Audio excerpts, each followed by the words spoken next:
Hello, everyone, and welcome to SCORE Fairfield County's live webinar on lessons learned running a business from sales to finance to HR and more. I'm Bob Hogan, the webinar coordinator and a business mentor here at SCORE Fairfield County.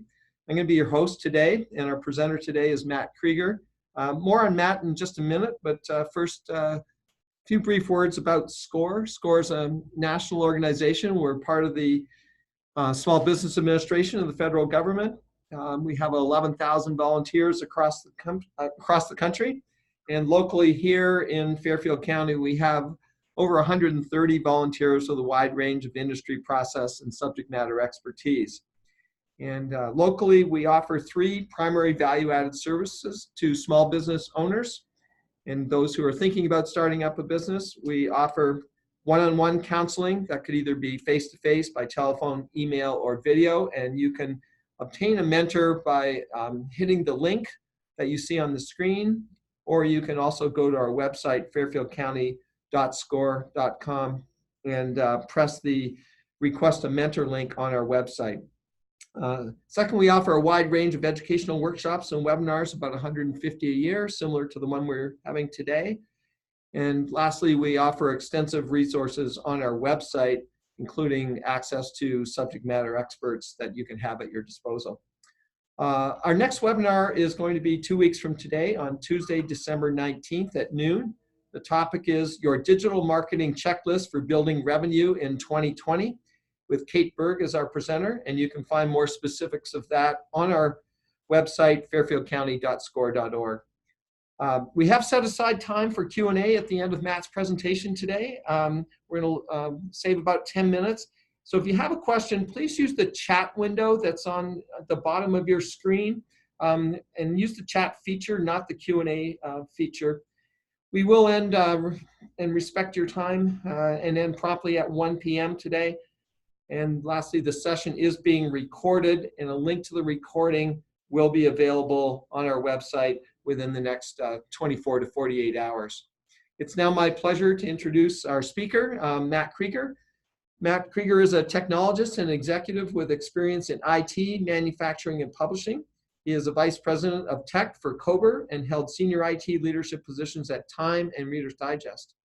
Matt is the chair of the Reader's Digest Partners for Sight, serves on several nonprofit advisory boards, provides CTO guidance for TeamSmart, and is a frequent business and tech presenter. Matt is also a creator of Whisper, a platform allowing consumption of web content as text-to-speech podcasts. It's now my pleasure to turn it over to Matt. Matt, it's all yours. Thanks so much. Thanks, everybody, for attending. So a quick note on the format of today's workshop.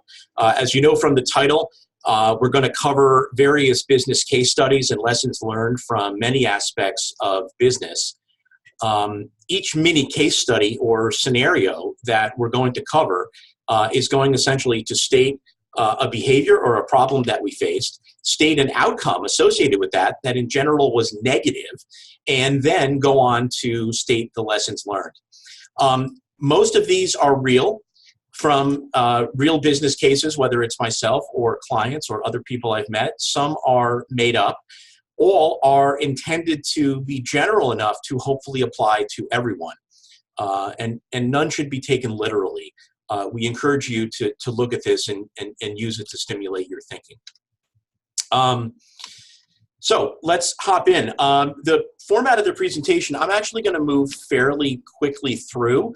The slides are very dense, and part of that is on purpose because I wanted the presentation to also serve as a reference for you to look at later. As Bob indicated, not only will the webinar recording be posted, but at the end of the presentation, I've posted a link to a even more complete version of this presentation. Today had to be cut down a bit in order to fit into the webinar time. So hopping right in. So this happened in my company. We're a manufacturing company. We had a scenario where we were short on cash. Typically, when we sell a piece of hardware to somebody, we take 30% up front, and we take 60% of the money prior to shipment and 10% net 30%. This schedule was not covering our expenses. So what did we do? Well, we experienced a cash crisis. It impacted our operations. What did we learn from this? Well, we said one of our options is essentially to trade revenues or profits for cash. We negotiated more money up front with our customers in exchange sometimes for discounts. This worked for us as well as the customer gave us the cash we needed up front to let us run the operations better. The customer was satisfied as well because they received a bit of a discount. And again, the message here is consider trading revenues or profits for cash. Another example on this for many small businesses simply is to take credit cards. Everybody has a cash flow issue in any business I've ever seen. Taking credit cards allows you to manage that, but at a bit of a cost. So that is one example for you to consider. So another example, we were short on cash. It was the same situation. We needed a loan. We went to the bank. The bank said, sorry, you guys are short on cash. You guys have poor financials. We're not going to give you a loan. What is the lesson learned? The lesson learned here is take a loan when you're healthy. Take a loan before you need it. There's discipline required here. Obviously, you can get in trouble by taking money when you don't need it and spending it perhaps more irresponsibly, but there's a fine line. And so the recommendation here is if you need a loan, better to get the money before you need it when you're healthy, because that's the point. It's too late otherwise. Next scenario, we hired an employee at my company and we sent him for training in order to get up to speed. We had to terminate him later on, or at least we wanted to, because he wasn't working out. The details were not that important. Some people inside argued if we let him go, we lose the money that we had put into the training. So what did we do? We held on to him for longer than we otherwise would because we were emotionally tied to that money spent, and we made a bad decision to extend his tenure at the company as a result. What is the lesson here? The lesson is avoid what is called the sunk cost fallacy. So the sunk cost fallacy says that money you have spent is gone regardless of your emotional aspect on it. So many people, you see this happen all the time in projects. People get invested. They put good money after bad. It's an emotional decision. Once the money is spent, it's gone. And if you need to move on, you should move on. You should never let investment artificially and emotionally guide your decision-making in business. We're going to switch to marketing. As I said, the presentation moves pretty fast. So again, this was with my company. We're a manufacturing company. For many, many years, we had a traditional approach toward marketing. We would talk about our products, the benefit of those products, why our products were better. We decided that we wanted to make a change. We wanted to engage people differently. So rather than just talking about our products, we implemented a content marketing approach. And a content marketing approach says, instead of focusing on my products, focus on why we are experts and the value that we offer. So what happens is, instead of just the customers viewing us as a supplier of equipment, they view us as a source of knowledge. They trust us.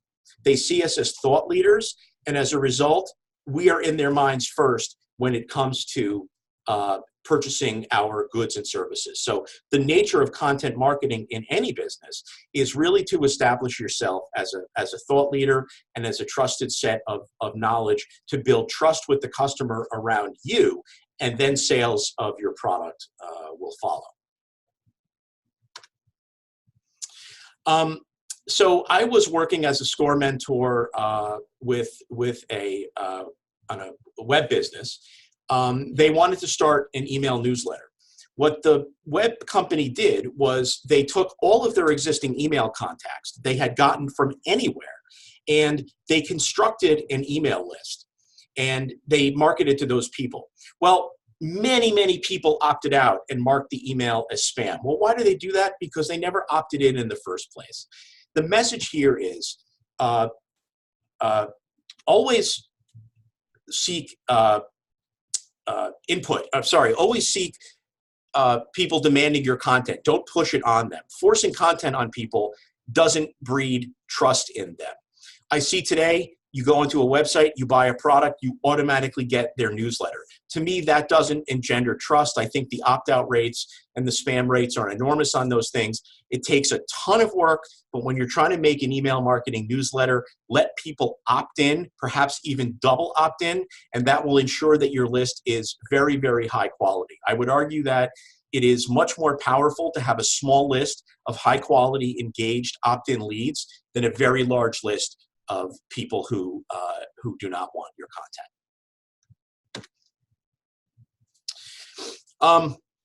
I worked again as a score mentor with a import-export business. They wanted to run an ad campaign. They didn't have the money. They serendipitously were contacted by an industry journal. It was a paper journal. There's still a lot of them around, but they're struggling. They have readership, but they're struggling to stay alive. That industry journal wanted to grow the reader base, so the publication offered free space. I see this all the time in my industry as well. They offer you free space for press releases and other content, for example, content marketing. And what do you get at the end of the day? You essentially get free advertising. So the lesson here is build relationships with the media that covers your industry. You may be surprised how much free press that you can get. Okay, we'll switch to sales now. So my company, we're a manufacturer again. We were negotiating with a customer over a long period of time. The products we sell are high dollar value, so the negotiations are often extended over several months. We agreed to terms with the customer. We had a handshake agreement, and at the last minute, the customer wanted to introduce new terms to the deal, but wanted to keep the previous terms constant. And that's always a problem because contract negotiations deserve consideration, meaning that if you accept a new term which presents risk to you, it's reasonable that some of your other terms should adjust to manage that risk. Well, the relationship with the customer was strained. The customer had essentially the power in that situation. We had to push back on changing the terms because we would lose money otherwise. The lesson learned here is when you negotiate something, particularly something large with a customer, make very, very sure that you negotiate contract terms as a whole bucket. Contract terms can't be managed and negotiated separately over time because they have dependencies. So negotiate the whole thing at once, consider everything together before the deal is signed, and that'll reduce surprises. So, like you see many companies do today, on our website, we had messages that said, if you want pricing, call us, or if you want to see more features, contact us. You see something today, if you want to cancel your account, you see it with the phone company, with the cable company, you have to call them. You can't go online and cancel. Well, what happens in this situation? Customers get annoyed. They get frustrated. You slow them down. Keeping a customer against their will is not a way to engender respect.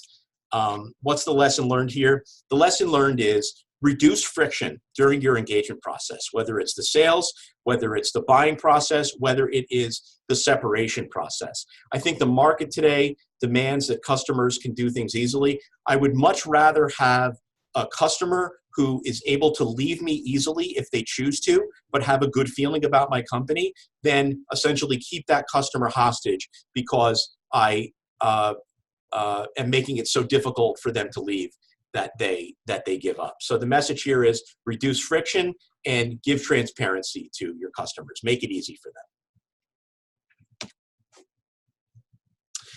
them. One of my score clients was a website developer. They developed websites for other companies. So they received an inquiry from a customer, and the customer said, I want you to build me a website. And the website developer said, what kind of website do you want? And they said, well, I want a website, a website.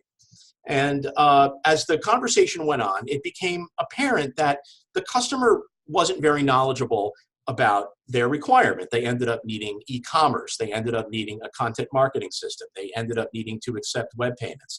But they couldn't articulate this to the web developer. And as you can imagine, when you have an imbalance of knowledge and information between a buyer and a seller, the transaction probably won't be as easy. So in this case, the customer really never owned their full requirement. They pushed their vague requirements onto the website development business, who couldn't have possibly had all the information. And as a result, communications were strained because expectations weren't managed. What's the lesson here? The lesson is, it's like that Cy Sims commercial from a long time ago.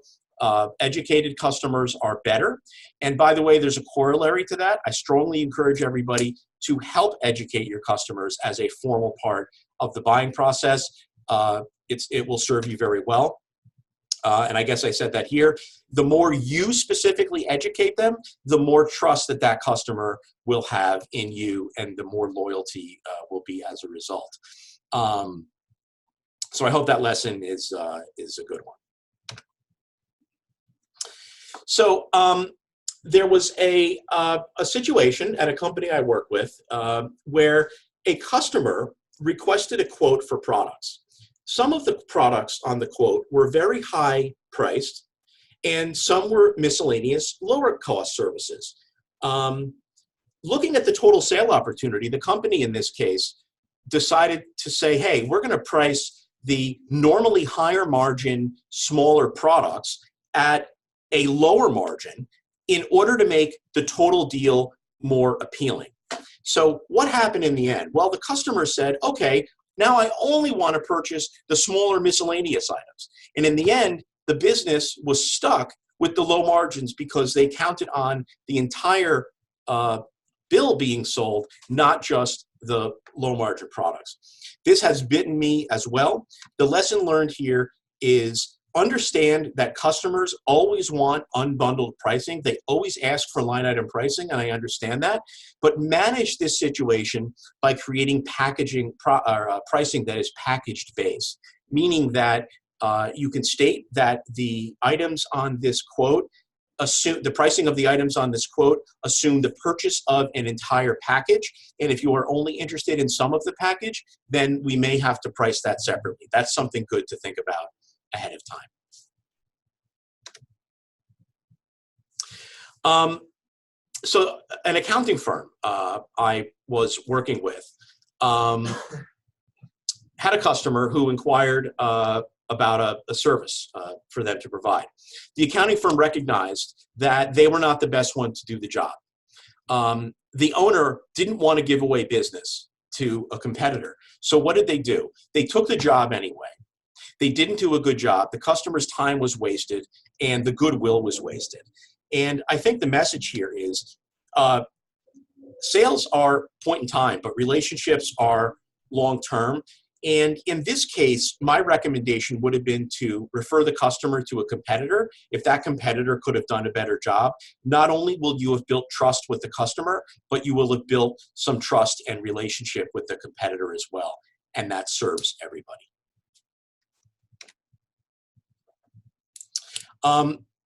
Similar situation, but a little bit different. Our manufacturing business was slow. A customer asked us if we could fix a competitor's machine. We didn't really have the skills to do it. We were desperate. We took the job anyway. We did a lousy job. Really, this is the same example, but stated a bit differently. So the job lost money, and we suffered reputation. The point here is stick to what you're good at. Even in desperate times, it's very, very hard to do so. But if you can resist it, it probably will pay you back. I had a friend who ran a software business. They developed software for real estate companies. So they received an inquiry from a programmer, an IT person at one of the real estate companies, which, by the way, even in real estate or any other type of business, it's actually not uncommon to receive an inquiry from one of the technical people as opposed to one of the business people. So during the discussion, the software programmer at the customer revealed that their agency was actually considering buying a much larger set of software. So the opportunity really grew. And the real estate software developer quoted this system to this programmer who had inquired. It was the current contact. Well, what happened? The customer ended up buying from a competitor because the real estate company was talking to the programmer and didn't really recognize that the programmer wasn't the decision maker. They stuck with the programmer out of loyalty, not wanting to make him feel bad or that they did an end run around him. But they ended up talking to the wrong person, and an executive at the customer went to a competitor because they were not reached. Message is just make sure you're talking to the right people. And this can be very delicate because it's very difficult to maintain people's egos while you say to them that you essentially want to talk to the customer, to the decision maker, if you recognize that the person you're speaking with is not the right one. Okay, this comes back to my business. We were making a large machine for a customer. And while the machine was being made, one of our technicians said, hey, I can make an improvement to the oven. And they put these nice special handles on the oven to make the doors easier to move up and down. And everybody said, hey, this is great. It's proactive. The customer's going to love it. Well, what happened was the machine didn't fit anymore where it was going in the customer space. The message here is actually pretty simple. Depending on the risk of your business and the cadence of what you do, you should be careful being creative on the fly.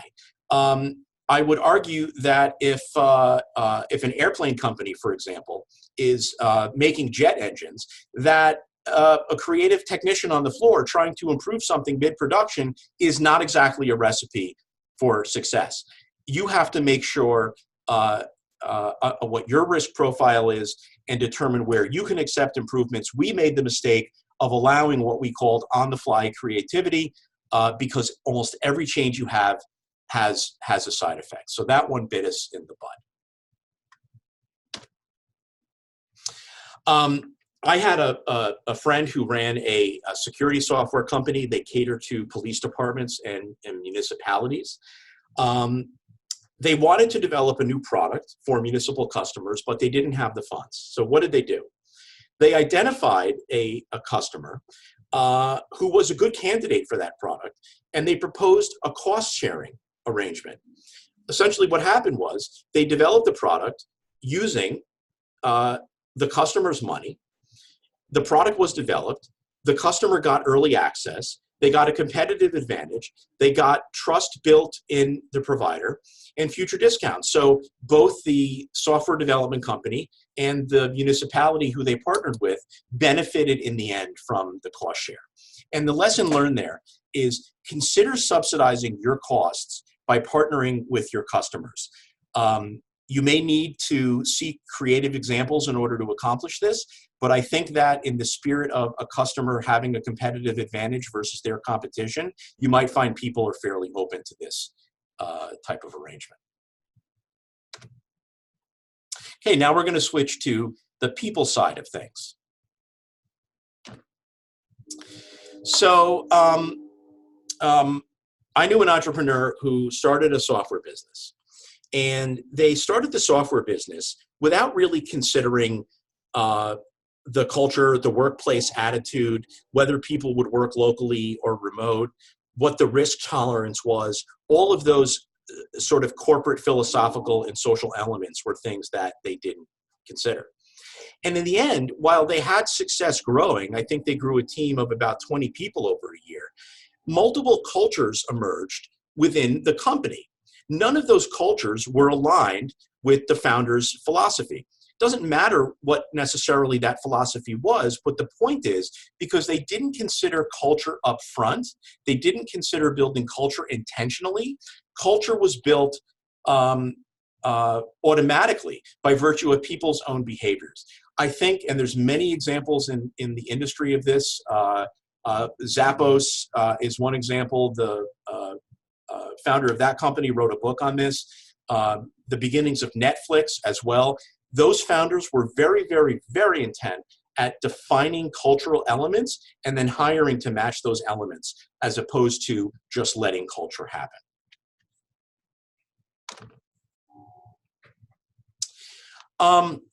This is a made-up example, but I hope it is illustrative. consider a relatively large company where a CEO would deliver a top-down message to the entire company. Like most mass messages, communications are generic. They are a one-size-fits-all message. The problem was that in this company, there was no passing down of that message from the management in the middle. The message went directly from the CEO to the employees, and that was it. Because it was a one-size-fits-all message, and because the employees were multiple cultures, multiple business units, different work arrangements, they did not feel comfortable with the message. They felt isolated, they felt confused, and they didn't understand the message. And that's certainly not a good way to develop a team. So the lesson I learned here is communicate with everybody individually. There's not a one-size-fits-all way. This is just like in any relationship, is you have to communicate with the person the way they need to be communicated with. This is not to imply that the CEO should go talk to every single employee. Clearly, that is not practical. But there's managers, and there's middle managers, and there's low end managers. They can deliver the message, and by the time it gets to every individual employee, the message, if it's important enough, should really be communicated in a way that is personal and able to be received by the recipient. And I like to follow this myself, even in my very small company, as I believe everybody needs to hear things in their own special way in order to be most effective.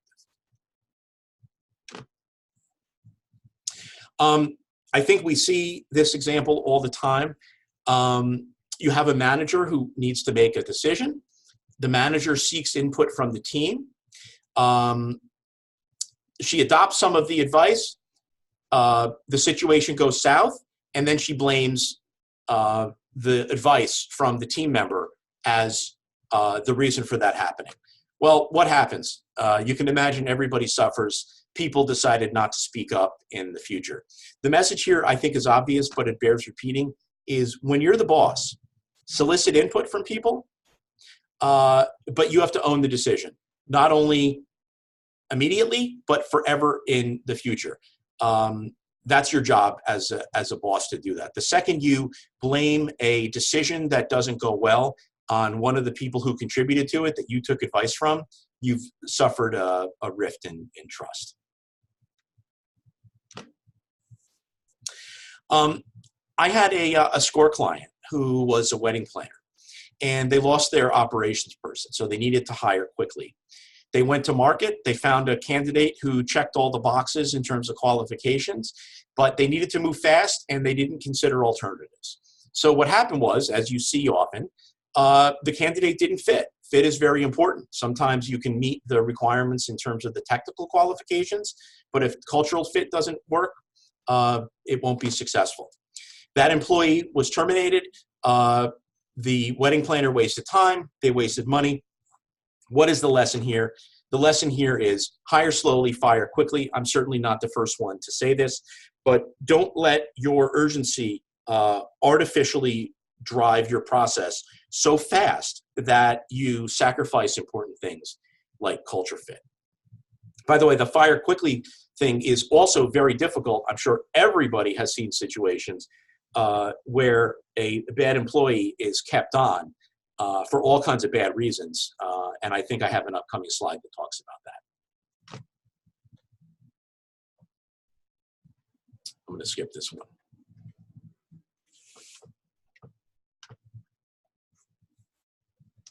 Okay. So let's say you have a situation in your company when sales are rocky. You don't have a lot of new business, and things are fragile in your company. So what you start doing is you start taking a defensive approach. You stop asking people for business. You start waiting for them to come to you.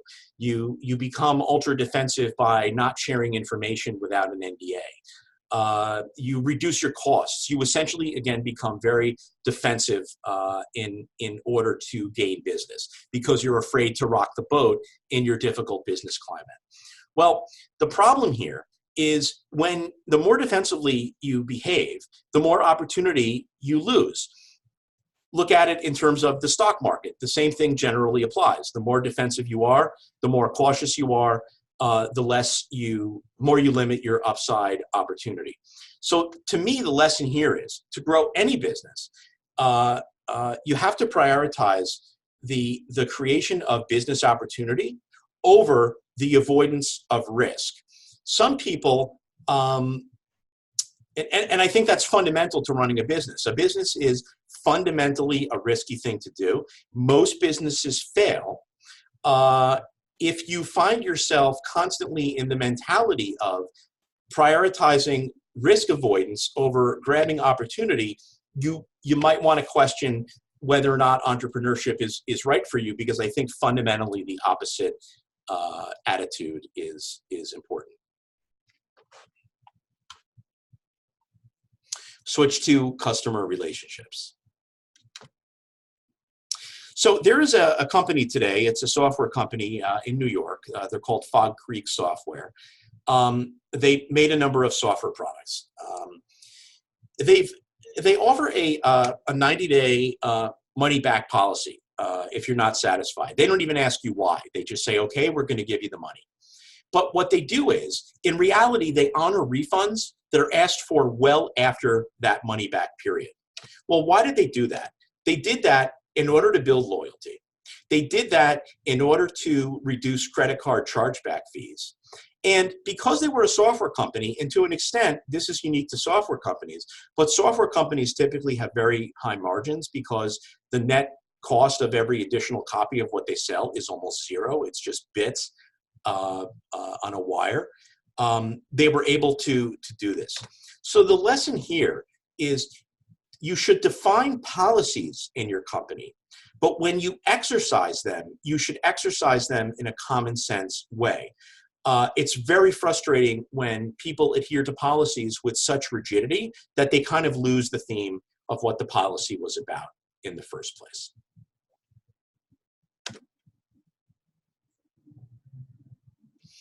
I see this all the time. So a web developer client I had, they had too much work, they were busy, they were behind. Their existing customers were contacting them, where's my project, when am I going to get it? Because the developer didn't have a great answer, they just avoided the question for fear of disappointing them. You see this all the time, I think, in many aspects of life. So what happens? The customers become more and more frustrated. You lose trust. You chip away at the relationship. The lesson learned here is it is incredibly difficult, but I think it is truly valuable to continuously communicate with your customers, whether or not the news is good or bad, whether or not you have the final answer. At the end of the day, delivering bad news to a customer sooner is going to be better received than no news followed by bad news after a long period of silence. People hate surprises, and it's better to just swallow and communicate any news you have early. Hard to do, easy to say, but important to think about.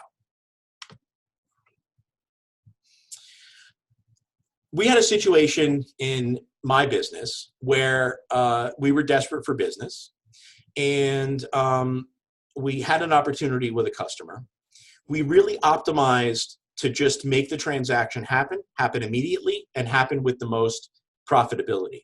We pushed prioritizing the sale over the relationship, and as a result, that customer never bought from us again. He actually said to us, you treated this transaction like it was the last we would ever do.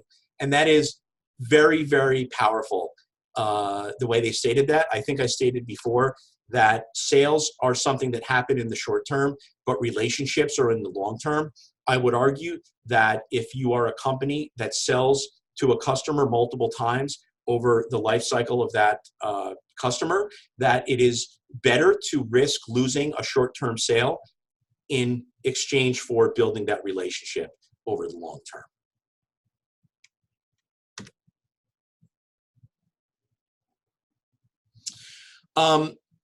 So my accounting firm, one that does business for my company, they had a customer who wasn't happy. The customer wasn't happy because the accounting firm subcontracted work to a subcontractor who didn't do a great job. And when the accounting firm communicated that, they not only blamed the subcontractor, they pushed the problem onto them.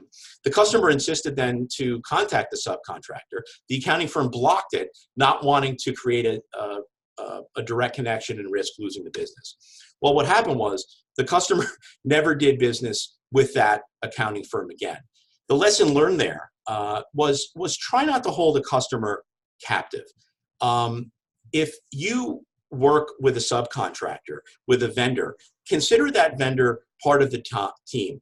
Decide up front, if you can optimally, that vendor is part of the team. Consider giving them exposure to the customer, considering giving the customer access to them. I realize this may not work in every case, but the point here is don't hold the customer captive. Once again, it compromises the long-term relationship.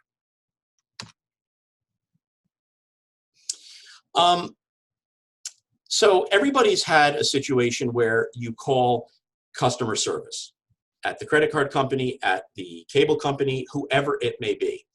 And the person on the other end of the line, the customer service agent, doesn't solve your problem, but they treat you well, they have a good rapport with you, they show that they're listening, and they show that they care about your problem.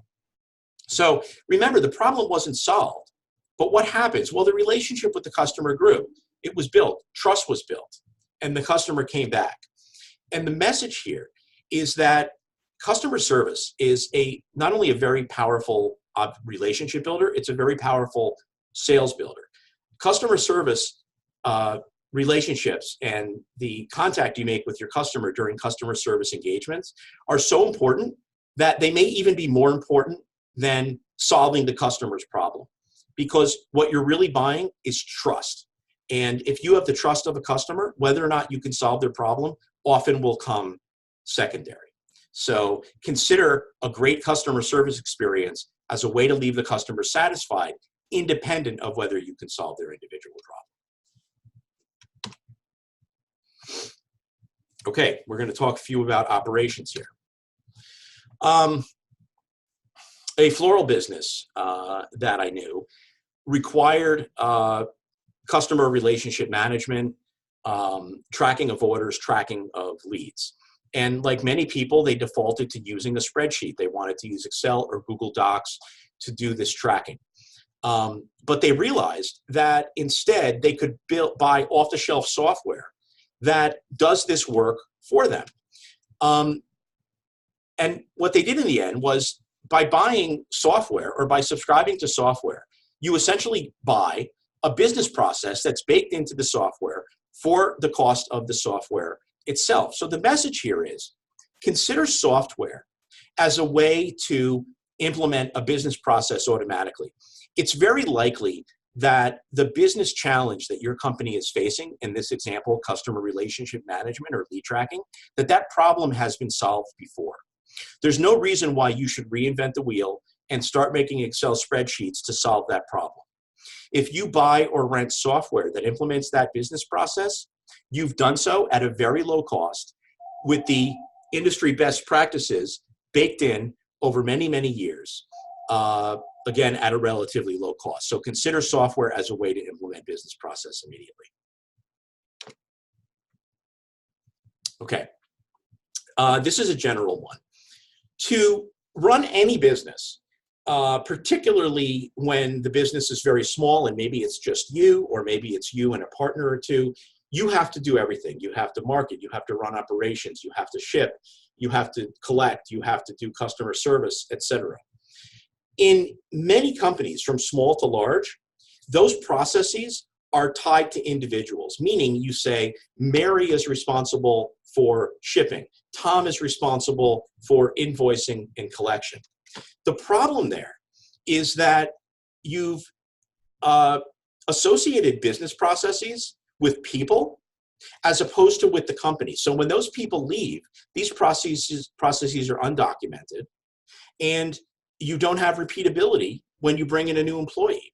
So the message here is, regardless of whether your business is big or small, it's very important to define and document business processes separately and then assign them to people who will do them, as opposed to defining the process by the person who will do it. We've all seen people who have been at a company for 30 years. They have all of the knowledge in their head.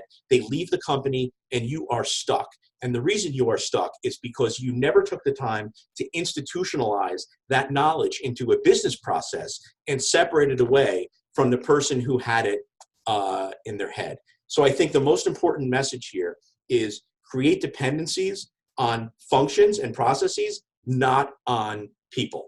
And the book that I referenced down below in small type is a good example of this. And actually this book makes the assertion that many businesses fail because of this problem, because they fail to define business processes that can stand alone.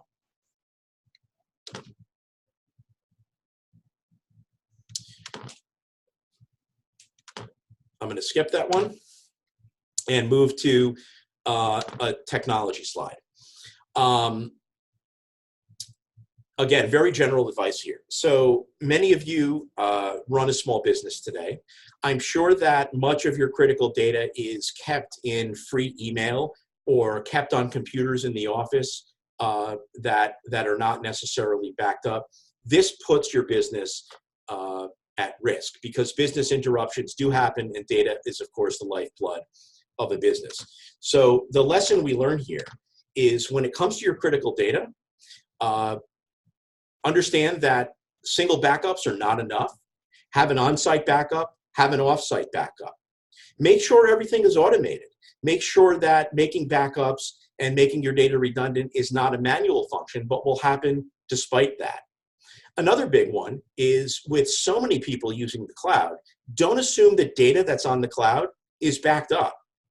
It's still the same challenge. So I'll give you an example. One of the nonprofits I work for uses QuickBooks in the cloud. They do indeed perform backups, but those backups are also in the cloud. So its usability as a backup to me is questionable. That prompted me to have a specific conversation with the provider about what backups are done and what are not done.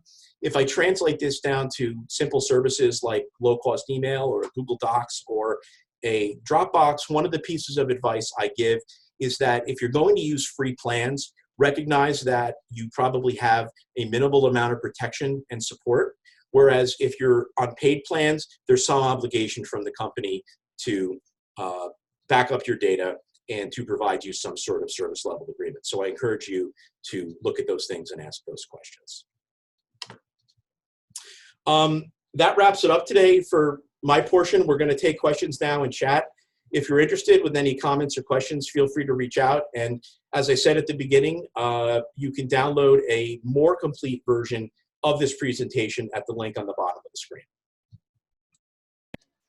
Okay, thanks, Matt. We're going to now use the remaining time for Q&A. And as a reminder, you can submit your questions using the chat feature that's with your screen. And if you want to submit them there, we'll answer them as they come in. And we will take all the questions we can up until the end of our time here at 1 o'clock.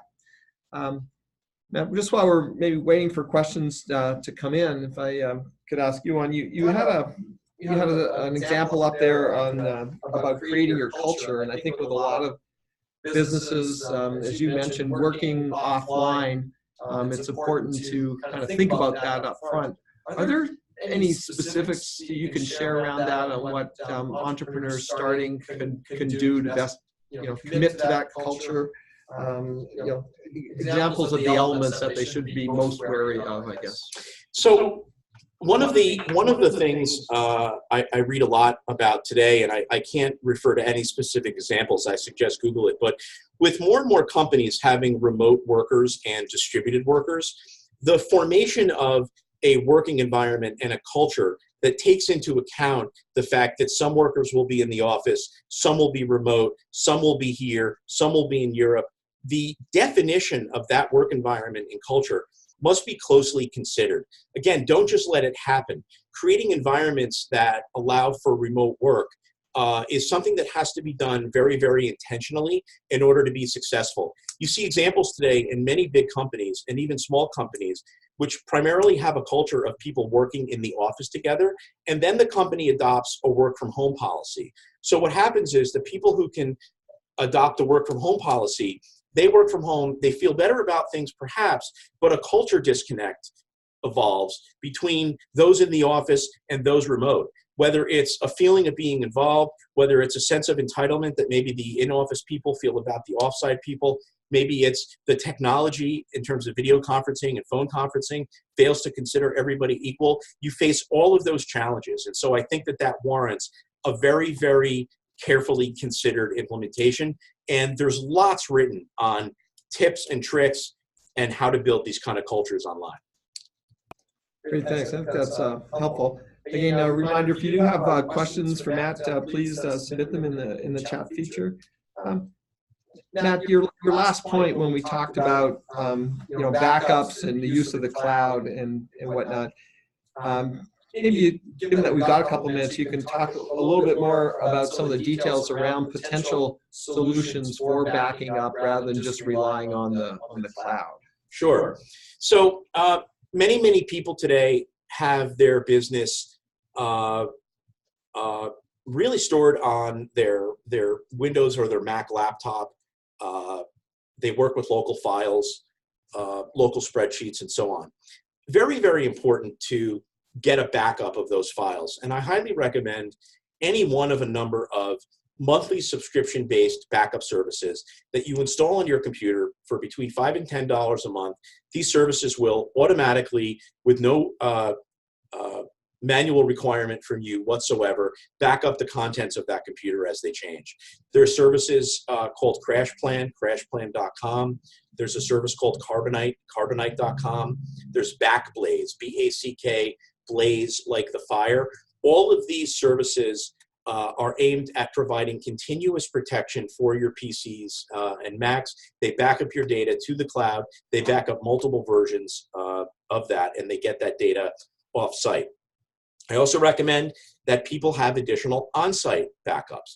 If you're a Mac, you probably know that you can do this today by attaching an external hard drive and making a time machine backup. There's other ways to do that on the PC. In fact, many of these online backup products that I'm talking about also allow you to make a local backup to a local hard drive as well, so that you have that multi-site backup to protect you. Additionally, for those of you who are using cloud services like Evernote or Google Docs or OneDrive or Dropbox, you should consider what protections are granted to you by virtue of your plan.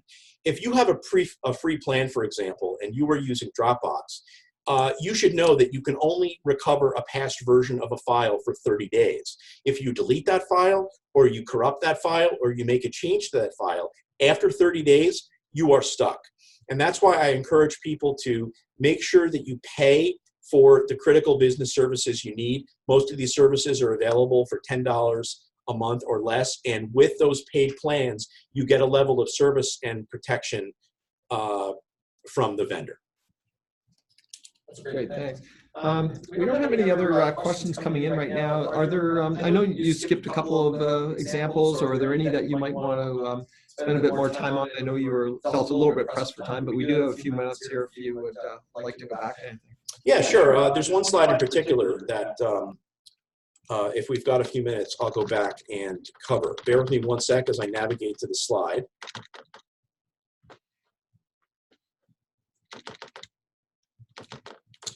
There you go.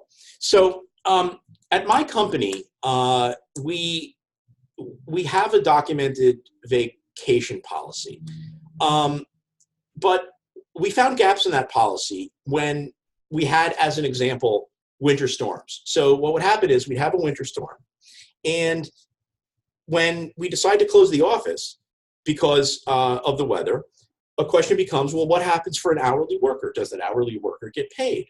What happens if that hourly worker says, okay, the office is closed, I'm going in anyway? What happens if you do close the office and someone says, I'm not comfortable to go in? These are things that are sometimes difficult to codify in a policy. And we found that to be the case. So what happened was, after, I think it was several winters ago, we had several of these examples, and the way that my company handled the communication with the employee following the event was sort of inconsistent, and employees were surprised. Am I getting paid? Am I not getting paid? What are the criteria? The lesson learned here is, again, have a policy. I go back to that example of the return policy from Fog Creek Software. Have a policy.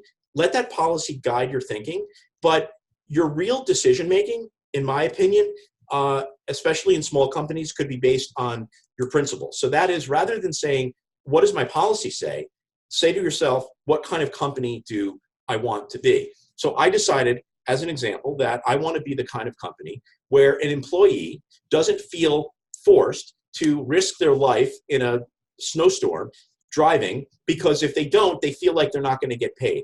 I want to be the kind of company that says, if we close down, you're going to get paid, or if we close down, you're not going to get, whatever it is. Decide philosophically where you want to be and let those principles guide you to the right answer, which then again, if you want, you could put into a policy. And a corollary to this is, rather than creating fixed rules on paper, which may or may not match a situation, again, establish decision criteria.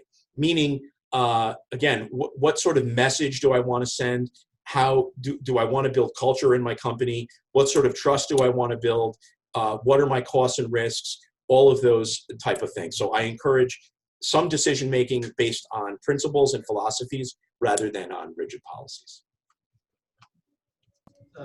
Very helpful. We do have a question that's come in while you were going over that. And the question is, as a business solutions firm, would you suggest using a tiered pricing approach or an a la carte package approach? Frankly, I don't know how to answer that without having more context. I would probably do a disservice to the answer if I tried to shoot out a general answer. Please feel free to reach out to me after. Here's my contact information. Whoops. Here's my contact information, and feel free to reach out. And if I can help you there, I will do that. And we have another question. Could you, is there a way to kind of talk about technology as part of the business infrastructure rather than as a standalone thing? I'm sorry, I'm muted. Is there, let me repeat the question for you. I was not muted.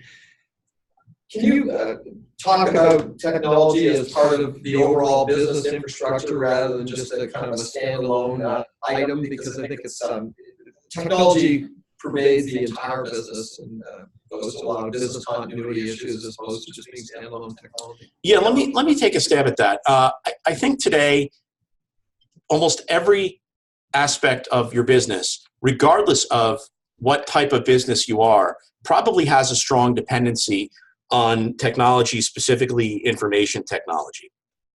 I encourage you, when thinking about that technology, don't just default to thinking that that technology is a technology person's problem. That kind of thinking creates a separation between the technology and the business function that the technology is meant to solve. Said differently, you don't want to really expose, to the extent that you can, you want to hide the technology that is used to implement your business processes, because at the end of the day, your goal is to serve the customer and to successfully implement a business process. The fact that that business process relies on technology is secondary. Now, the reality is that that technology is important and it does need to be cared for and managed.